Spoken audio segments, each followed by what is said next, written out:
¿Qué pasa cuando el sueño por el que trabajaste toda tu vida cambia en un segundo?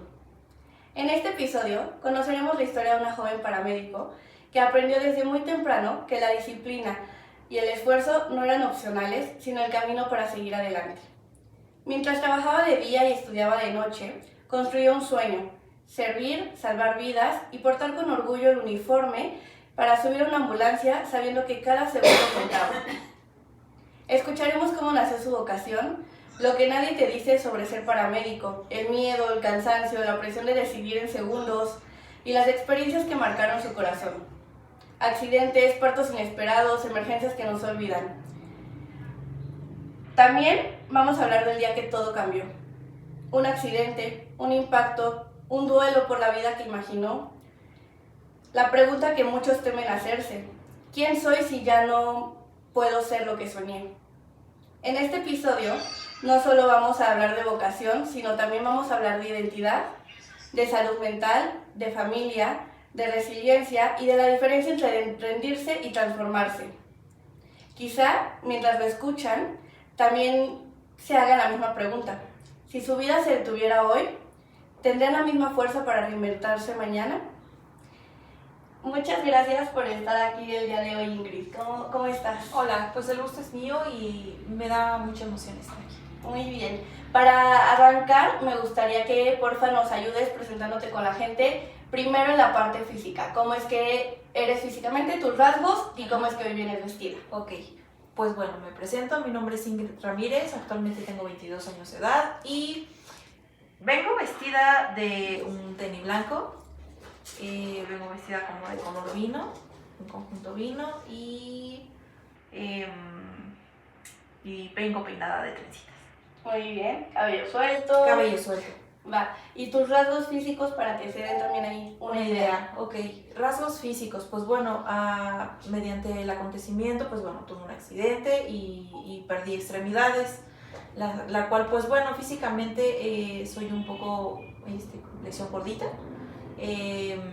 no tengo una piernita, no tengo los dedos de mi mano izquierda, tengo ciertas quemaduras un poco visibles en la parte de mi cuerpo, mido 1,65, soy morenita, uso lentes.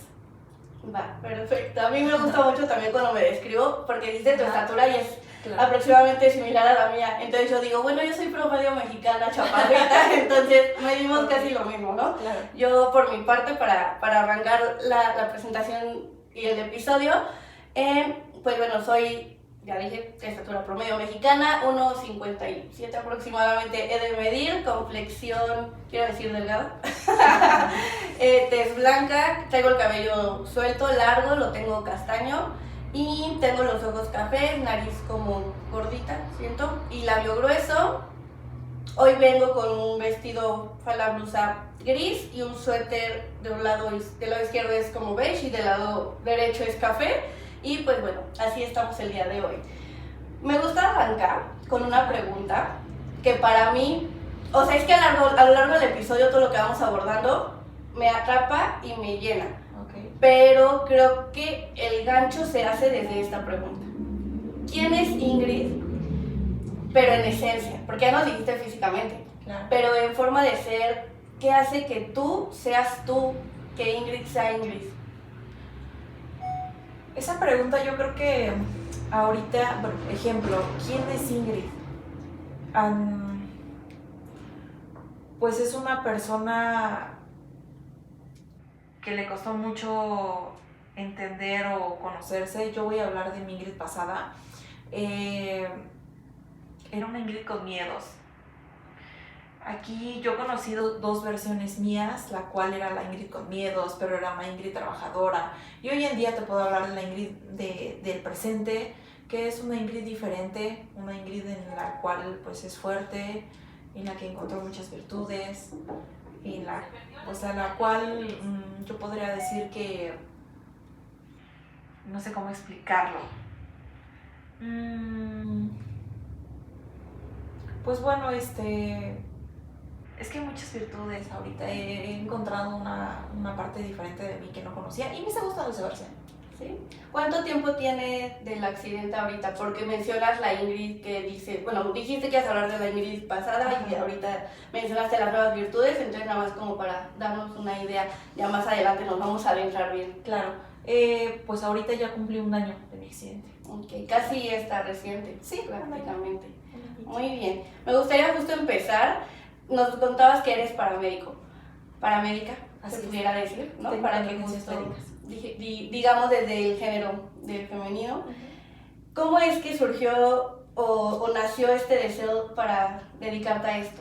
Pues bueno, aquí empezamos desde que yo tenía 8 años, mi mamá se asoció con una clínica particular, de consultas generales, después fue creciendo, entraron más cirujanos y ahí empezamos con el medio hospitalario, en el cual me empezaba a llamar la atención. Yo quería ser enfermera porque pues bueno, lo veía yo en el medio, hasta que conozco un amigo que es bombero y me habló acerca de la academia y todo, y respecto a pues que él es paramédico, él actualmente es paramédico, y me empezó a comentar pues son los fines de semana, la disponibilidad de tiempo, y como pues yo estaba chiquita, pues bueno, o sea, esto empezó desde los 8 años, pero yo tenía 16, casi 17 años cuando mi amigo me invita. Entonces yo le digo que sí, pues sí, porque pues no tenía nada que hacer. Desde ahí surge, en donde yo empiezo a estudiar, empiezo a formarme como técnico en urgencias médicas, cumplo los 18 años de edad y pues ya surgió esa vocación. Me llamaba mucho la atención las sirenas, escucharlas, que también pues como que te erizas, pero me gustaba, me llamaba la atención pues la adrenalina, el qué se sentirá, porque eran dos medios diferentes, no es lo mismo lo hospitalario a lo prehospitalario. Ok, ¿cuál sería como una diferencia? Una diferencia. La diferencia es que en el medio prehospitalario los paramédicos llegan y son los que brindan la primera atención médica. Son los primeros en ver el impacto. Ejemplo, vamos a hablar de un choque automovilístico. Son los primeros en que de los paramédicos depende la vida y entregarlos con signos vitales estables o dentro de los parámetros hace un tiempo. Ya en cuestión hospitalaria pues ya vienen otras cosas, es donde ahí interfieren médicos, enfermeros, ya son, es otro programa hospitalario. Y en cuanto al trato con los pacientes, por ejemplo, ¿has visto como la diferencia entre ambos o solo has visto o tenido contacto como desde la parte de...? He visto el trato, pero también aquí cabe mencionar que los paramédicos no son muy... vamos a hablar en cuestión pagado, no es muy bien pagado. Mucha gente se olvida de los paramédicos, siempre es agradeciendo al médico. Gracias a ti salvaste mi vida, pero ojo, yo lo voy a hablar desde mi punto de vista. A mí, el día de mi accidente, mi vida también dependió de una tripulación, la cual fue Cruz Roja, me salvaron la vida, y ahí es donde hablamos, ahí es donde empieza mi historia en cuestión de que yo siempre voy a estar agradecida con la tripulación de Cruz Roja que salvó mi vida, porque sin su atención yo creo que no estuviera platicándolo aquí. Ya después de eso todo ya dependió del hospital, que fue la atención médica. Pero como dices, es este primer contacto, ¿no? Y si no se da, porque lo estaba pensando, que ahorita pides una ambulancia y hay ciertos programas que te cobran, ¿no? El uso de la ambulancia por hora, etcétera. Pero nunca sabes, o sea, porque pues para eso no es lo mismo, ¿no? O sea, vaya, lo que voy es no es lo mismo pedirte un taxi que te lleve al hospital a que te pidas, sí, una ambulancia que, ok, está costoso por poner entre comillas, pero que finalmente es asegurar que vas a llegar, ¿no? Así, está equipada y viene personal preparado. Y esto que dices de que no son como bien pagados y valorados, creo que es mucha problemática de México en varias áreas, ¿no? O sea, los enfermeros también pudiéramos decir, los maestros, etcétera. Entonces como que siento feo que se sumen más cosas, pero es importante y por eso estoy muy feliz de que estés en este espacio hoy, porque es lo que quiero, o sea, visibilizar esas historias para que vean que también importan, que también habemos quienes estamos desde el otro lado queriendo propiciar algo, construir algo mejor en la sociedad y que se vea, ¿no? Entonces, por eso quería conocer tu historia. Gracias. Cuéntanos un poco de tus épocas de estudiante. Me contabas antes de de grabar cuando estuvimos platicando que te tocó trabajar y estudiar a la vez. Así es. Lo cual les toca a muchísimos jóvenes también en México y a pesar de que es una realidad que muchos viven, creo que se tienen, sí, muchos lo viven, pero no se aborda uno en platicar porque es más cómodo, ¿no? No hacer como que ese clic de escuchar una historia porque entonces no sientes esa culpa de un privilegio que alguien tiene o no sé, ¿no? Por decir algo. Entonces, me gustaría que nos contaras esa realidad que tú viviste. Pues bueno, yo estudiaba mi carrera como técnico de urgencias médicas, mi familia me apoyaba con la mitad de mis estudios, pero pues bueno, como era costoso y el uniforme y todo lo que te pedían también, pues me tocó trabajar y me gustaba, o sea, la verdad me gustaba la adrenalina, yo decía, yo sé que cada esfuerzo va a tener su recompensa más adelante, en el que pues bueno, yo empiezo como básico, después como intermedio, después como avanzado y posterior a eso yo decía, yo quiero ser aeromédico, yo sí me veía pues estudiando, ya también trabajando en ambulancias aéreas, fue mi sueño y fue también lo que me impulsaba, también agradezco mucho que me rodeé de mucha gente la cual que tenía muchos sueños, mucha gente que me apoyó y vamos a estudiarle, empezamos buscando primero por cerca de aquí, rentábamos un cuartito, éramos roomies y nos íbamos a estudiar, salíamos a las 5 de la tarde y luego vete a trabajar toda la noche, trabajábamos las urgencias médicas, era muy pesado trabajar calle, posterior a eso regresar 3, 4 de la mañana, bañarte, dormir 1 hora y vete otra vez a la escuela, la tarea. Fue un proceso muy difícil. Llegó el momento en el que de plano yo también decía, y si no vale la pena, pero tenía que hacerlo. Algo me decía, sí. Yo seguí estudiando, seguí trabajando hasta que por fin ya me gradué, gracias a Dios, y pues empecé ahora a trabajar para seguir trabajando, para mejorar la calidad de vida. ¿Recuerdas la primera vez en una ambulancia? Sí. ¿Cómo fue? La primera vez que me tocó un servicio fue con un niño pediátrico. Nunca se me quitó. Mucha gente dice, no es que, pues bueno, te vuelves un corazón fuerte. Sí, claro, con los adultos, pero con los niños fue muy pesado. El niño, me acuerdo que tenía, el diagnóstico era un probable COVID. Fuimos por él a Cruz Roja 312, que está por Polanco, me parece, y es que no recuerdo muy bien, pero sí recuerdo que su destino era un hospital de Plaza Aragón, un hospital regional. Era un lapso muy largo, entonces pues bueno, el niño venía desaturando mucho, empezamos el tratamiento y posterior a eso, cuando llegamos al puente, estábamos si acaso 6 minutos, el niño me entró en paro. Entonces empezamos la reanimación cardiopulmonar con el niño. Lo ingresé, ya de los médicos correspondía, empezamos el proceso y todo. Gracias a Dios sacaron del paro al niño. Pero yo salí con una frustración de, ya no quiero esto, no, es que esto no es para mí. Y empecé a llorar y, o sea, gracias a Dios el niño está con signos vitales, pero y si no, o sea, yo me puse a buscar el otro lado de la moneda. Me dejó muy marcada esa noche, pero pues posterior a eso te vas haciendo de un corazón más fuerte. Aparte, me imagino, o sea, si de por sí en una ambulancia puede ir un familiar con cualquier persona, sea adulto o no, pero creo que siendo niño, quien iba, la mamá o el papá. Así es, van pues gritando y sálvalo y claro, aquí tienes que mantener tú la calma primero para también poder tranquilizar a tu familiar, eso es indispensable, pero sí es un proceso difícil. Y esto que mencionas del corazón más duro, me gustaría abordarlo un poco más, Ajá. Porque creo que es parte de una queja que hay como con los médicos, ¿no? Como claro. Es que ya son tantos pacientes que ya no tienen empatía en decirte las cosas. Tenía un paciente que me decía que su mamá había tenido un intento de suicidio y la psiquiatra le dijo, es que llevan a internar ahorita porque si no sales y se va a aventar a los coches en periférico. Entonces dices, este chavo tenía como 18 años, dices, ¿cómo le dices así de directo? Ajá. Pero también si no lo dicen así de directo, pues la gente luego también lo entiende, ¿no? Entonces, ¿tú cómo has visto ese corazón duro que mencionas en ti? O sea, ese cambio de, sí, al protegerte, porque obviamente te tienes que proteger de tantas situaciones, tantas emociones, pero a la vez no perder esa empatía, no perder esa pasión con la que te entregas al trabajo que elegiste. En el fondo, yo te voy a poner de ejemplo un servicio.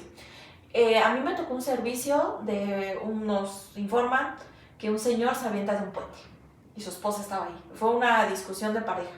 Entonces nosotros llegamos, yo lo veo, lo empezamos a atender, pero aquí nos volvemos con el corazón fuerte en cuestión de que un paramédico llega al escenario y la adrenalina, lo que sientes tú por dentro, pero no voy a expresar miedo, no voy a expresar nada, yo con la mente fría lo que tengo que hacer, empiezo a trabajar, pero en el fondo tú sabes, a lo que voy con el corazón frío es que muchas personas, familiares, te dicen, ejemplo, va a sobrevivir, dame uso, dame una respuesta como si nosotros supiéramos, claro, pero de antemano sabemos que la situación ya es crítica y yo te lo voy a hacer mención de la mejor manera posible.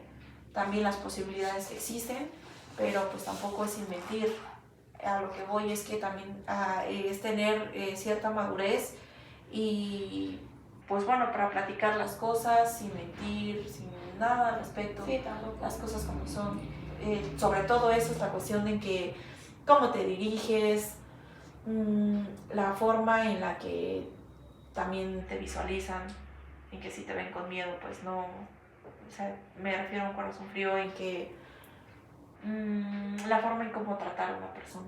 Mostrarte más seguro, ¿no? Más seguro. Aparte por la edad que mencionas que tienes, o sea, creo que pasa mucho. O si te ves más chico, Sí. justo también es como que la persona empieza a dudar de cómo. Así, me ha tocado, hay muchas personas que también, más chicos que yo, que ahorita también son técnicos en urgencias médicas, y los ves y dices, ¿en serio? O sea, la edad no define la preparación, porque claro, a mí me tocó competir con gente muchísimo más grande que yo en cuestión de conocimientos. Y hay mucha gente, por ejemplo, que es adulta y se prepara, pero no se actualiza. Y hoy en día nosotros, que somos más jóvenes, que claro, también te empapas mucho en esto, te llama la atención el actualizarte, la edad no define nada. Te quiero preguntar, ¿quiénes van en la ambulancia? O sea, va obviamente quien la maneja, pero en cuerpo técnico, por así decirlo. Ajá. O sea, es un paramédico. Las ambulancias se estructuran en ambulancias básicas y avanzadas. La ambulancia básica pues requiere todo lo básico, que es un tanque de oxígeno, tus insumos, lo básico. En el cual ahí nada más se dirige por un operador de ambulancia y un paramédico.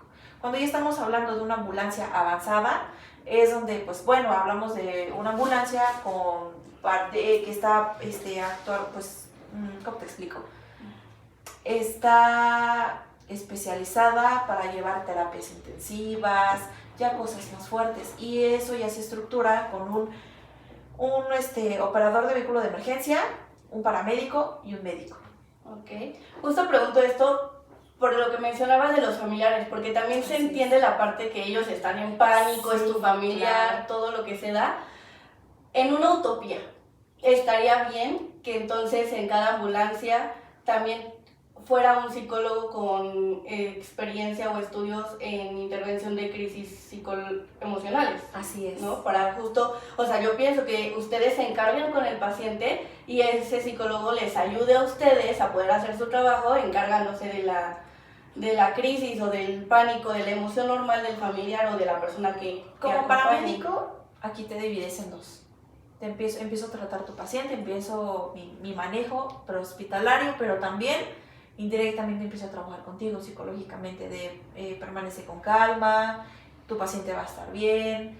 Empezamos a manejar esa psicología, porque también necesitamos la concentración, vaya, la concentración para también llevar un manejo adecuado.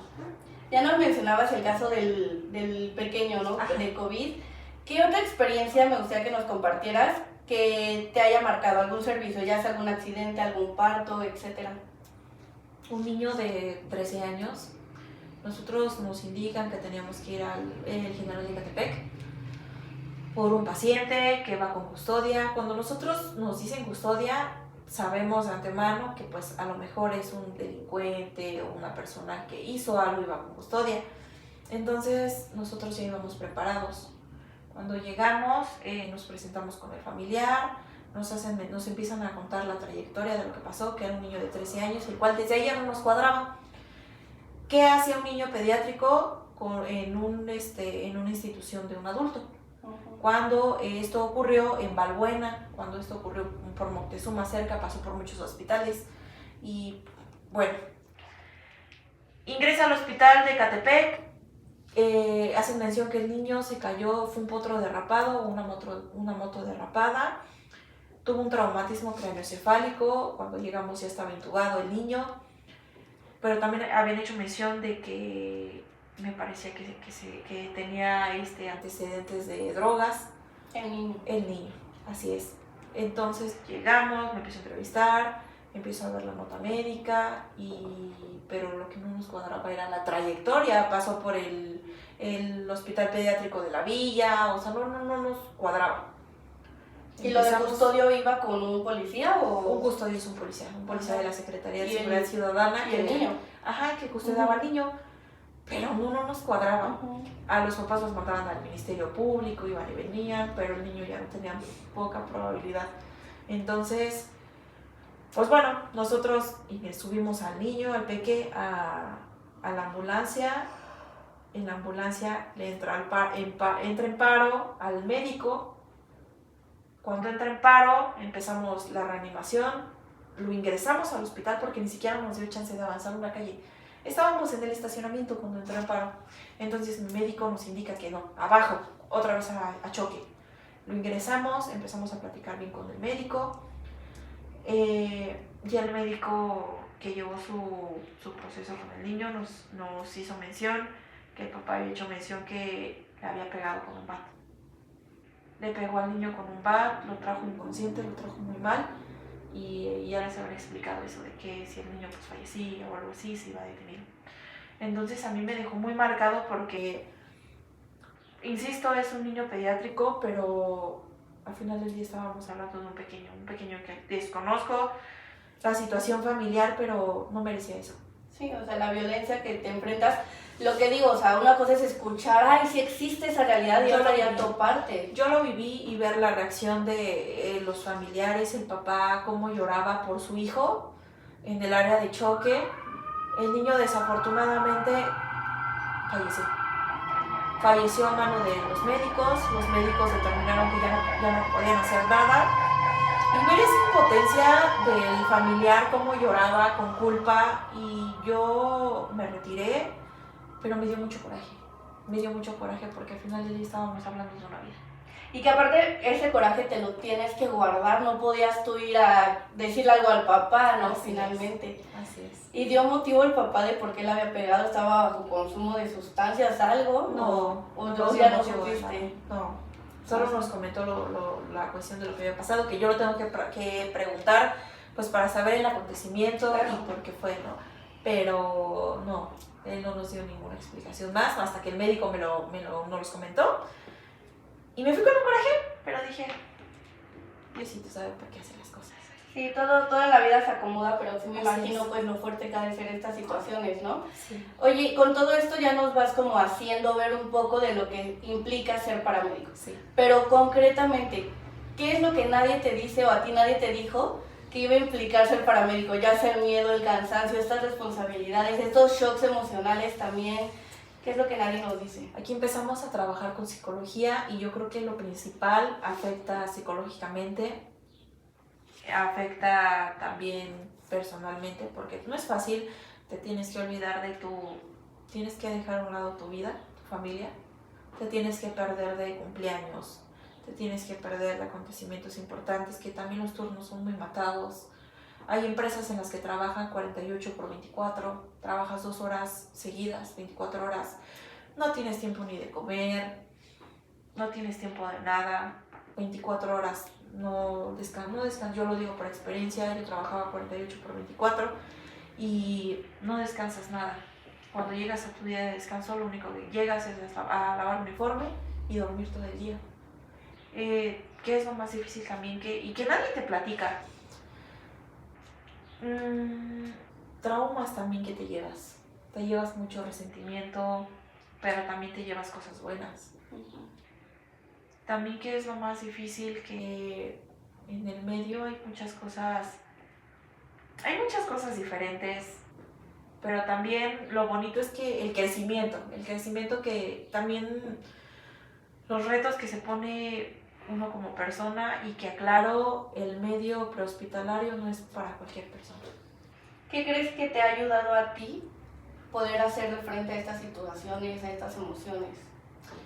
¿Anteriormente o ahorita? Porque hay un antes y después, decías, ¿no? Claro. Ambas. ¿Qué fue lo que me ayudó antes? Lo que me impulsó mucho a seguir adelante fue mi hijo. Tengo un niño de 4 años. Me impulsó mucho a seguir trabajando y a mejorar su calidad de vida. Ahora, pues bueno, mediante que fue muy difícil desprenderme del medio, a empezar a trabajar psicológicamente conmigo en que yo ya no soy la misma, yo ya perdí extremidad, yo ya no voy a volver a lo mismo, que fue muy difícil saber en que me esforcé, que yo tuvo su recompensa porque pues no todo fue malo, me voy con el conocimiento que adquirí, me voy con lo bueno, pero fue muy difícil desprenderme. Actualmente yo pensaba, cuando yo salí del hospital, me costaba mucho desprenderme, tenía sueños de y si algún día voy a volver a caminar o voy a volver a subirme a una ambulancia, que también yo dormía con ese miedo.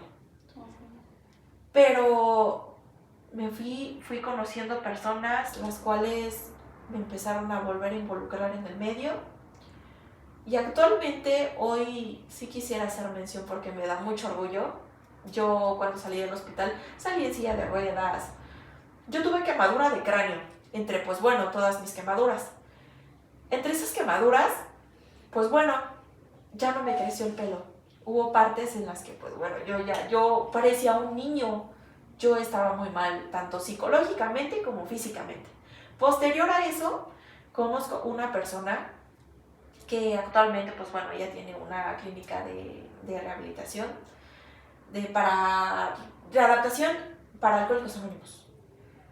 Y ella, sin conocerme, es que hay mucha gente que me decía que no pasa nada, tú te sientes bien, pero y que el físico no importaba y échale ganas.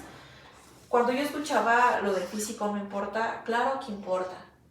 Y yo conviví con muchos hombres y los hombres me decían, es que el físico no importa, tú eres hermosa. No, claro que importa, porque somos mujeres, porque somos vanidosas, porque a mí me costaba mucho eso. Yo usaba pelucas, y no me da pena decirlo, yo usaba pelucas debido a que, pues bueno, mi pelo ya no me creció. Posterior a eso, yo conozco a esta chica que te hago mención, Vero, y ella, sin conocerme, la conocí en una entrevista de TV Azteca que apoyamos a un niño que llegó de Argentina, y me dice, yo te patrocino tus extensiones. Y yo, sin saber qué es eso, no, o sea, sí, yo te patrocino, yo te llevo. Me llevó al otro día por mis extensiones, que es cabello natural, pagó las extensiones, me llevó a hacer pestañas. Entonces yo, de ver todo eso, yo decía, o sea, ¿cómo una persona sin conocerte lo hace posible? Y 2, me devolvió mi seguridad como mujer, como persona, que yo estaba en silla de ruedas, pero me devolvió esa seguridad. Posterior a eso me empiezo a empapar de gente también, la cual me impulsan a dejar la silla de ruedas, a empezar como reto, las muletas. Y a pesar de que no tengo los deditos de mi mano izquierda, me aferré, dije, ¿por qué no? Y empezaba con mis muletas, que sí hubieron momentos en los que yo me caí, pero me levantaba y me aferraba, hasta que posterior a eso, hoy en día te puedo decir que puedo cruzar una calle con una muleta. Y ese es el impulso, que posterior a eso empezamos a ver la otra parte en el que el Vero me devolvió esa seguridad, pero también me quedé yo pensando en que pues en una ambulancia ya no voy a volver a trabajar, porque lógico, ya no tengo la misma condición física, la misma fuerza, la seguridad psicológica está, porque hoy en día me siento más segura, pero lo que me llena de alegría es que también puedo transmitir un mensaje. No se lo puedo transmitir a cualquier persona, platicar y que me diga, no, si eres fuerte, échale ganas, porque no. Hoy en día, como te comentaba, trabajo en la clínica de readaptación de Alcohólicos Anónimos. A ellos les transmito mucho ese mensaje en que ellos están completos y se están destruyendo. Y me llena de alegría también saber que ella me puso un servicio médico. Actualmente soy la paramédico de ella. Estoy trabajando como servicio médico y me siento útil, me siento bien. En platicar con ellos me vuelve a llenar de alegría porque sé que no estoy en el medio como tal, pero sigo siendo funcional. Que mi vocación no terminó, se transformó, pero al final del día. Eso me gustó cuando me mandaste justo tu historia de vida, o sea, que pusiste que no se termina, se transforma. Se transformó. Y ya ahorita fuiste abordando puntos de las consecuencias que trajo ese accidente, pero me gustaría, hasta donde tú te sientas cómoda, que nos compartas sobre ese accidente. ¿Qué recuerdas? ¿Cómo fue? ¿Qué pasó? Pues recuerdo todo. Nosotros, yo trabajaba en esta empresa MedicRed 24x48. Yo anteriormente estuve en una empresa donde trabajaba 48x24, pero era mucho la presión. Entonces, cuando yo conozco a MedicRed, me dicen, bueno, que al jefe yo lo conocía, y me dice, no, pues vente a trabajar conmigo, nosotros trabajamos de 24x24, y pues dije, bueno, me puedo acoplar, mi sueldo, todo, pues sí. Laboro con ellos 1 año y medio. Y yo salgo de guardia un viernes. Salgo de guardia de viernes en la mañana. Fue 14 de febrero. Yo llego a tu casa y posterior a eso, pues bueno, fue 14 de febrero, salí, hicimos cosas. Pero teníamos una comida en la noche. Regresamos a la base. Yo veo a mi pareja porque él estaba en turno. Le doy su regalo, convivimos, hicieron una cena. Y yo dije, pues ¿para qué me voy si mañana entro a guardia? Trabajamos 24x24 por una semana cada 15 días, cubrimos una guardia de 48, entonces me tocó esa semana cubrir la de 48. Dije, pues ¿para qué me voy si ya mañana entro a turno? Me quedé, al otro día recibo mi guardia, sábado, todo muy lindo, todo muy bonito, como una guardia normal. El domingo fue lo pesado, tuvimos mucho trabajo, hasta que recuerdo que como a las 10 de la noche ya se murieron los servicios. No tuvimos servicios, tuvimos la oportunidad de descansar, todos los paramédicos de guardia nos fuimos a descansar al dormitorio. Dormí como de 11 de la noche a 3, 4 de la mañana.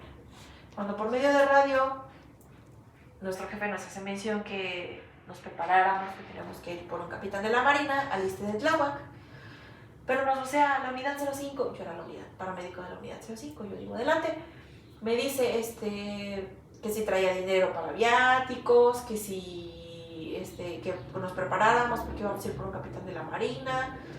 Entonces le dije, pues sí, ya estoy pendiente, quedo atenta a tus indicaciones.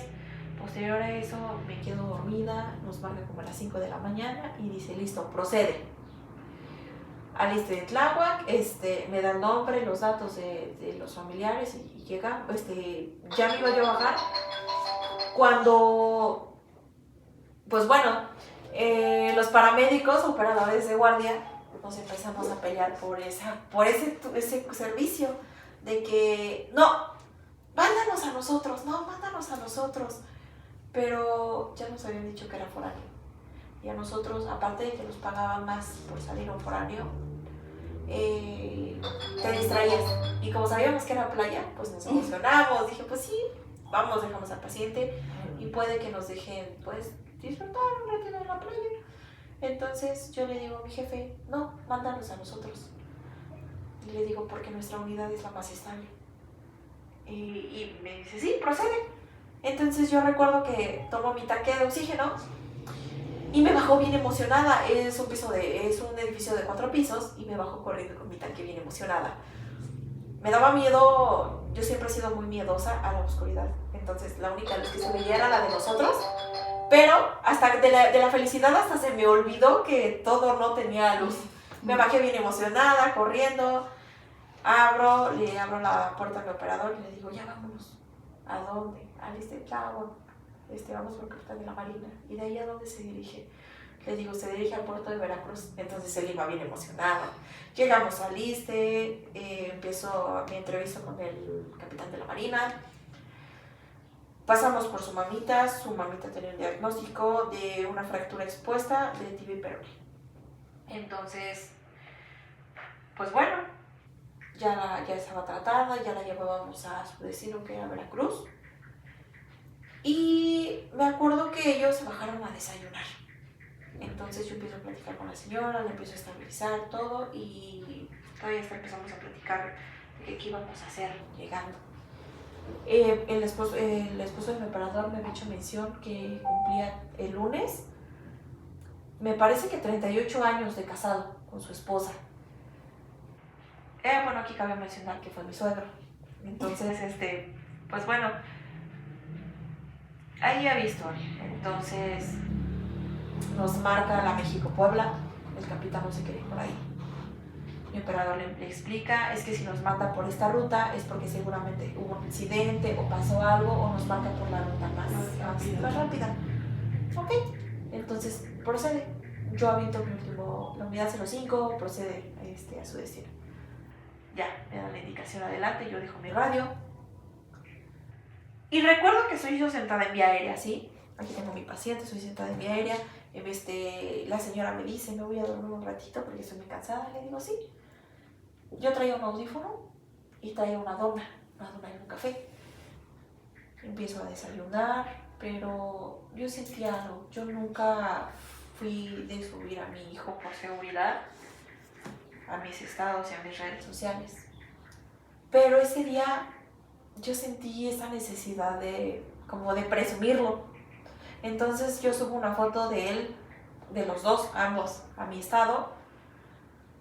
No recuerdo qué puse, pero subí algo, lo envío a mi estado, pasamos la caseta, le doy la última mordida a mi dona, dejo mi café de este lado, me recargo así en el asiento de vía aérea y yo sentí esa necesidad de quitarme todo, que era todo.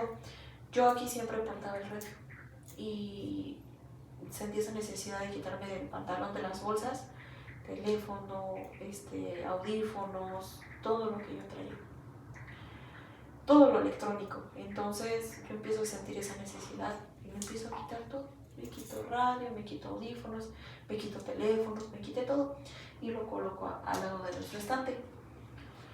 En eso yo creo que pasaron como 5 minutos aproximadamente cuando mi operador me grita, agárrate. Y yo volteo y la ambulancia empieza a zigzaguear, como tratando de esquivar. Cuando se impacta, pues bueno, ya la pipa ya venía prendida. Mi operador y el capitán de la marina quedaron prensados. Ellos ya no pudieron bajar. El fuego ya los estaba consumiendo. Mi operador, yo lo recuerdo como se estaba quemando y así como se estaba quemando y me gritaba, bájate. Pero él me tenía que botar el seguro. Ya de todo el humo que yo veía, ya también yo me estaba quemando. Mi parte afectada fue la parte izquierda. Ya me estaba yo quemando, ya sentí esa necesidad de desvanecerme. Pero en todo momento estuve consciente. Posterior a eso, logro bajar de la ambulancia, me quiero aventar el muro de contención a dirección Ciudad de México para que la gente pues me ayudara, me rescatara, porque el fuego ya estaba muy fuerte. Cuando yo estoy en el modo de contención tratando de aventarme, la ambulancia explota por completo. Esa explosión provocó que yo me fracturara, tuve fractura expuesta de tibia y peroné de mi extremidad derecha. Me fracturo, yo veo mi pierna ya colgar y empecé a gritar de desesperación hasta que un señor de una playera roja se acercó. Yo me arrastré, no te sé decir qué distancia me arrastré, pero ya mis manos estaban muy comprometidas. Me arrastro, llega el señor, me carga, me lleva en su espalda y me llevan a cierta distancia de la carretera. La gente me empezó a auxiliar, me colocaron una cobija en la carretera, me taparon del frío, de la hipotermia y yo empiezo a llorar, estoy viva, y lloraba por mi hijo. Yo lloraba y decía, estoy viva, tu hijo te necesita, tranquila. Y yo me terapeaba, pero también ya sentí esa necesidad, ya todo me dolía y sentí esa necesidad ya de desvanecerme, ya no aguantaba. Hasta que llegó un señor, me pidió un número telefónico, proporcioné el de MediRed, bueno, el que googleara MediRed, se contactó con los de la empresa, posterior a eso con mis familiares, llegó la ambulancia, me explicaron que yo ya venía en un estado crítico y que me tenía que trasladar vía aérea para empezar mi tratamiento hospitalario, pero pues yo en ningún momento me había visto. Y cuando me suben al helicóptero, bueno, aquí cabe mencionar que desde que me suben a la ambulancia yo empiezo a llorar y a gritar y yo le gritaba a la paramédico, sálvame, sálvame, tengo un niño en este tiempo mi niño tenía 3 años, le decía, sálvame, tengo un niño de 3 años, y la paramédico me decía, vas a estar bien, compañera. Ahí es donde también entendía que de estar en ese lugar vas a ser paciente. La psicología que tratamos, de la que te comentaba, en el que vas a estar bien, todo va a estar bien, pero yo sabía que no. Y cuando me suben al helicóptero, el radiooperador, compañero de MediRed, me dice, a ver tu mano, Ingrid. Yo alzo mi mano y veo mis dedos colgar. Entonces ese impacto fue lo que provocó pues ya que me desvaneciera, perdiera la conciencia, y de ahí pues ya no te sé decir qué pasó. Cuando yo llego al hospital es un hospital regional de alta especialidad de Zumpango, ya estaba yo entubada. Yo despierto a las 2 semanas que me extuban y yo sentía mis extremidades, yo me sentía completa. Yo supe que me habían amputado un mes después porque una enfermera, yo siempre estaba acostada cuando me bañaba también, y la enfermera, no sé si cometió el error o no sé, pero me inclinó y me destapó. Y ahí es donde yo no me vi la pierna. Pero lo más chistoso es que yo la sentía las 2 piernas.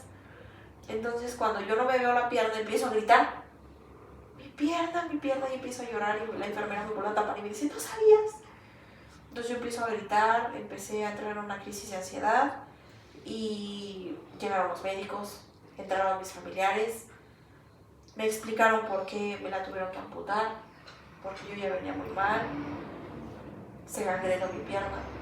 Entonces pues fue el remedio que tuvieron que hacer, amputarla, que claro, la intentaron salvar con fijadores externos, pero pues no lo lograron. Entonces el psicólogo ya empezó a tratar conmigo en cuestión de mis extremidades, pero yo me preguntaba en el que ¿cuándo voy a salir? Fue también ese martirio. Y también aquí cabe mencionar que yo le preguntaba a mis familiares por mi operador y me decían, él está bien. Lógico, también se quemó igual que tú, pero él está bien. Y yo, ¿pero dónde está? ¿En qué hospital está? Él está bien, pero no me daban razón. Y yo lloraba y decía, es que estamos vivos, lo logramos, nos salvamos. Yo permanecí con esa idea hasta que me ingresan a la cirugía. Salgo de cirugía y en la madrugada yo le digo a una enfermera que sí me prestaba su teléfono. Me dice que sí. Le digo, es que no recuerdo mi Facebook, mi contraseña, nada, no recordaba. Entonces, de tantos intentos, doy con la contraseña y me meto a mi Face y empiezo a ver que me empiezan a publicar muchas personas de que échale ganas, te estamos esperando, y todo eso fue un aliento muy importante para mí porque dije, sí puedo, yo solita me terapiaba en el hospital de que yo puedo, pues sí, con una piernita, no sé que me depare el destino, pero sí puedo. Y llego a la parte, a la del día del accidente, y veo un flyer con, pues bueno, de que lamentaban la pérdida de la tripulación, y yo me quedé pensando y todavía le digo a la enfermera, pero si yo no me morí, y se me quedó viendo. Cuando yo le veo la intención de quitarme su teléfono, me hago así al lado y leo, y dice José Juan Olvera Vera, la pérdida del operador. Entonces fue un impacto muy feo para mí. Entré en crisis de ansiedad, me intenté aventar de la cama y me durmieron me durmieron de la desesperación, yo gritaba, ya me quiero ir, y lloraba por él. Me duermen los médicos, ya no sé nada hasta el otro día que despierto, me dicen, vas a entrar a cirugía, a un lado de escalectomía, que es, te tallan toda la cara para debilitar todo el tejido muerto. Okay. Entonces, pues me dije, bueno, pues ya, ¿qué me queda, no? Cuando yo salgo de cirugía, salgo muy cansada, entra mi hermana, la mayor, y le pregunto por qué me mintieron. Me dijo que fue por mi bien, porque yo todavía no estaba bien. Me quedé dormida. A la visita de la noche, ya empiezo a platicar pues ya bien con mi otro hermano, y le digo por qué hicieron las cosas así. Me explicaron que pues él falleció en el accidente, que él quedó prensado. Me enseñaron las fotografías, y ahí es donde empiezo a recordar todo. Sí, él me gritaba. Y empiezo a recordar, pues bueno, no me quedó más que llorar y también dar gracias por mi vida, porque por algo fui la única que sobrevivió de la unidad médica, pero a mí no me hubiera gustado. Mucha gente me pregunta, pues es que lo hicimos, bueno, me hacen mención que lo hicieron por mi bien, pero nadie me ha preguntado lo difícil que ha sido. El proceso de adaptación de ver la Ingrid pasada a ver la Ingrid de ahorita. La Ingrid que era independiente, la Ingrid que era fuerte, con miedos, pero era fuerte. La Ingrid que no dependía de nadie, a ver la Ingrid de ahorita. Al que me esforcé muchos años. No puedo decir que para nada, porque me llevo el conocimiento y me llevo las experiencias, pero me esforcé. Y digo, al final del día yo también me pongo a pensar en que yo no estaba de fiesta, yo no estaba haciendo nada malo, estaba trabajando. Y de ver ahorita, no sé si me llena me frustra, porque yo tenía sueños. Yo me veía con mi hijo diferente, yo tenía planes con mi hijo. Y de ver ahorita pues mi vida es que ha cambiado. Pero hoy en día también de que me he rodeado de mucha gente buena, que me ha impulsado, que también, digo, aquí también hago mención de la chica que te comentaba, Vero, porque ella trabajó mucho conmigo. Yo me rodeé de mucha gente la cual lucraba conmigo, con mis experiencias, con las entrevistas, pero hoy en día que di con una mujer que me entiende, que ya no me la platico, que ella me hizo mención, yo te voy a poner tu consultorio, dame 8 días. Y yo pensaba, cuando ella me lo cumplió a los 2 días, ya está tu consultorio, de empezar a trabajar, de empezar a abastecer, en que ella empezó a trabajar conmigo, ya la seguridad que me faltaba, la verdad, la seguridad como mujer que me faltaba. Y hoy en día puedo hablar de la Ingrid de ahorita, que es diferente, que ya no tiene miedos, ya no tengo miedo. Antes tenía mucho miedo a el qué dirá la gente, el cómo me va a ver, el cómo me va a ver tanto físicamente como mentalmente. Hoy en día ya no me preocupa eso. Hoy en día me siento más fuerte, a lo mejor con dificultad, pero me siento diferente. Y justo es lo que quería abordar, y agradezco justo que estés abriendo tu corazón para compartirnos esta experiencia, ¿no? Porque aparte me dices, ¿hace cuánto fue? Pues fue hace nada, y es todo un duelo que se vive, ¿no? De todo esto, la vida que imaginaste, el ejercer como imaginaste, los sueños que dices que tenías con tu hijo, y ver cómo todo se ha ido transformando. Me gusta que hayas podido encontrar esa persona con la cual trabajar lo emocional, porque claro que es importante, ¿no? Porque dices, ya me salvaron la vida, pero la mente, o sea, si yo no me siento, no quiero estar aquí, ¿por qué me hicieron quedarme, no? O porque todas las preguntas que pudieron llegar a tu mente, ¿cómo crees o más bien, qué crees que te ha ido ayudando a llevar este duelo de la identidad que tenías, la que dices que ahora tienes, de ver cómo se transformó tu vocación de lo que pensabas a cómo lo haces ahora. Las actividades que tengo ahorita, de lo que te comentaba, de que ya no permanecí en casa, ya no era un mueble más, de que ahorita estoy siendo útil para personas que realmente lo necesitan, que puedo impartir no solo cursos, no solo impartir mi conocimiento, sino también un mensaje a las personas que, por ejemplo, yo platico en cuestión de las personas con drogadicción. ¿Por qué? Porque ellos que están completos, yo desearía, o sea, de verdad que si yo estuviera completa, yo me estuviera comiendo el mundo ahorita. Pero el poder transmitir, el que la vida no termina, la vida es muy bonita, que yo la estoy encontrando ahorita, con dificultad, pero la estoy encontrando. El poder ser útil, el poder también apoyar a personas, porque también lo sigo haciendo. La siguiente como pregunta que pensaba era ¿en qué momento decidiste no rendirte? Pero mientras lo pensé, también se me vino a la mente, es que no creo que haya solo un momento en el que pensaras no rendirte, yo creo que son varios momentos, ¿no? Y que ahorita pensar en tu hijo supongo que también es de las mayores fuerzas. ¿Cuáles serían como esos momentos más claves que sientes que han sido los que te han recordado eso que dices, de que la vida no se termina, todavía hay mucho que puedes recorrer? Lo que me ha recordado quién soy, y yo creo que el foco de todo esto sería mi hijo. Él es la pieza desde que, bueno, ahí nosotros también tenemos historia, pero yo creo que lo primordial es él. Y pues, no sé, De ti, de mí. decías que cambió la Es Ingrid. que cambió, pero me gusta lo que hago actualmente, me gusta mi vocación, pero Se perdió la señal del pero GPS. no, hoy en día yo creo que ya no sería por mí, sino por las personas que me esperan. Ya no por mí, la verdad. Entonces, ¿crees que ese es como ahorita tu ancla a la vida? Sí, siempre lo fue desde el accidente. Entonces, por ejemplo, para las personas y familiares que acompañan a alguien que está teniendo un accidente, una situación similar a la tuya, que hace poco tiempo lo tuvieron, es que es muy impactante, como dices, esta parte del poder que tiene en ti esa red de apoyo, ¿no?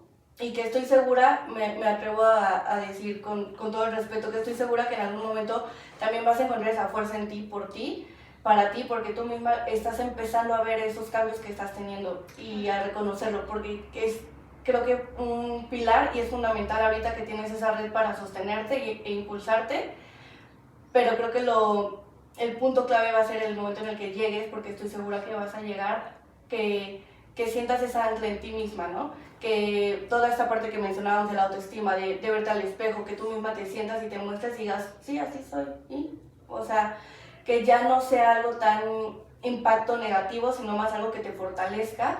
Y lo digo de este modo de que lo vas a lograr porque, retomo, o sea, fue hace poco el accidente, o sea, realmente un año para el cambio que fue en tu vida, pues es bastante, ¿no? Y quiero ir preguntando justo lo que te ayudó, lo que has trabajado, cómo lo has hecho, qué herramientas has tenido, para que la gente por dos cosas, porque creo que un lado muy importante es la gente que puede estar viviéndolo desde persona que vivió un accidente o que por X o Y tiene alguna discapacidad adquirida, como de los familiares. Esos dos lados son muy importantes, pero creo que también escuchar historias como la tuya es importante porque está el otro lado de la sociedad que no tiene un contacto tan directo con la discapacidad en este momento, pero que se sepa que aunque no lo tengamos, no estamos como exhibidos, no, como exentos, sí, como exentos de poder ser de apoyo para alguien que esté pasando una situación así, ¿no? Entonces, por eso es que te lo pregunto, para también que de todos estos lados externos podamos aprender cómo ser de apoyo para ustedes. ¿Cómo le dirías a la gente, a la sociedad más Pues sobre aquí eso? importa mucho también la red de apoyo, los familiares, porque el accidente sí cambia mucho la vida de las personas, y claro, los que cuentan con discapacidad, que han sufrido también un accidente, pero también son afectados los familiares, porque no solo cambia la vida de, en este caso, por ejemplo, yo, cambió la vida de mis familiares, Entonces, pero aquí también cabe mencionar que es muy importante la red de apoyo, las personas con las que te rodees, porque tanto ellas te impulsan o te hunden. Y en este caso es muy importante tu red de apoyo, que transmitas eso, o sea, porque yo quiero transmitir eso, que la vida es muy bonita, hay veces en las que cambia de rumbo, pero yo lo veo en este caso, voy a poner de ejemplo lo mío, a lo mejor tuve que sacrificar, por así decirlo, para conocer esta versión de mí, esta versión que yo no conocía, esta versión en la cual me está gustando también, que a pesar de las adversidades, no es difícil, es un proceso, pero nada es difícil. En esta transformación que mencionas que existe en tu vocación, y digo existe y no existió porque creo que sigue estando, la transformación iba a seguir estando, como muchas cosas en la vida, ¿no? Pero nos comentabas momentos que te marcaron cuando eras paramédico en ambulancia. Ahorita en este cambio de vida, de vocación, de trabajo, ¿qué momentos te han impactado, te han anclado a agarrarte y seguir haciendo esto? Porque bien pudieras haber dicho, yo ya no quiero saber nada de la medicina, yo ya no quiero estar al servicio de los demás, ¿no? Por ejemplo. Pero ¿qué es lo que te ancla a seguir en esa área? ¿Qué es lo que me ancla? El operador. Me ancla mucho él porque por él estoy haciendo muchas cosas en homenaje. Me ancla mucho nuestra historia, en el que tampoco quiero que esto termine, que esto quede así, en el olvido, que también, pues bueno, mediante legalmente estamos haciendo justicia, pero me ancla él ahorita, hoy en día, que yo presento, tengo muchos sueños, pero yo quisiera, o sea, digo, yo quisiera en un futuro poner una empresa de ambulancias. Yo lo pensaba desde que trabajaba, decía, yo quisiera poner una empresa de ambulancias, pero pensar en razones sociales, pensar en nombres. Ay, no, yo decía, como problema, así como me llamo, como para buscar otro nombre, ¿no? Pero lo que me dio la fuerza apenas no tiene mucho antes de cumplir mi año lo cumplí el 16 de febrero, hace unos días. Lo que un día sentada en el servicio médico, me puse a pensar, dije, hay una razón social. La razón social que encontré fue Last Watch, que significa la última guardia. Y me puse a buscar como razones sociales. Hay muchas ambulancias que tienen un corazón, una cruz, la estrella de la vida, pero tienen un significado. ¿Sabes cuál es? Y yo quería, es a lo que voy, yo quería una estrella de la vida. Y encontré el diseño con fuego. O sea que esto va, yo a lo que voy, va como en homenaje a todo lo que yo haga por mi operador. Ahorita lo que me ancla a seguir en el medio es el... Como honrar su vida. Sí, honrar la última guardia. La última guardia. Y será un gustazo poder ver también eso, que lo logres y también poder compartir y seguir como entre proyectos, impulsándonos, ayudándonos a que más se sepa de que existe, ¿no? Que se sepa más eso, que son los buenos, los que quieren seguir haciendo cosas por una mejor sociedad y que más que así, ¿no? Aparte de honrando la vida de alguien se me hace muy, muy poderoso, creo que es la mejor forma de saber que una vida valió la pena, ¿no? Así es. En la parte del servicio, ¿qué significa para ti hoy servir? Hoy servir significa, para mí, pues es servir a mi vocación, es que esto no nace de servir por servir, sino también porque te nace, porque esto viene desde que, a raíz de que te guste apoyar a las personas, que te guste ayudarlas. Para mí servir es una palabra muy fuerte, claro, pero también de mucho valor, honrarla. Para mí servir hoy en día, a mi condición, porque también me limito a muchas cosas, pero ¿cómo te explico? Es que tengo la palabra, pero no sé cómo decirlo. No sé cómo decirlo, pero yo pretendo seguir haciéndolo hasta que pueda. Si así en mi condición puedo hacerlo. Me gustaría, pues sí, hacerlo hasta que pues Dios disponga, hasta que pase otras cuestiones, hasta que yo voltee a ver a lo mejor otro lado, porque también me estoy enfocando en otras cosas, en otras carreras. Pero, pues mientras siga el instinto, lo voy a hacer. ¿Qué te gustaría decirle a alguna persona que siente por X o Y situación de la vida que la vida se detuvo, que se siente estancado, que se siente que ya no hay un sentido para continuar? Pues es que es dependiendo por la situación, pero todo se puede en esta vida. Si yo la verdad no he visto dificultad en muchas cosas. La vida no se acaba, simplemente es encontrar un propósito, ponernos algo como meta. Por ejemplo, yo soy una persona con discapacidad, pero si yo hubiera querido, me limito a una silla de ruedas. Sin embargo, no. Yo hasta quiero correr con la muleta, ya siento que corro, la verdad. Y hasta hay fútbol para personas Sí. con amputación, Sí. entonces, como dices, Hoy en día yo estoy, a pesar de que soy una persona con discapacidad, estoy llevando una vida normal.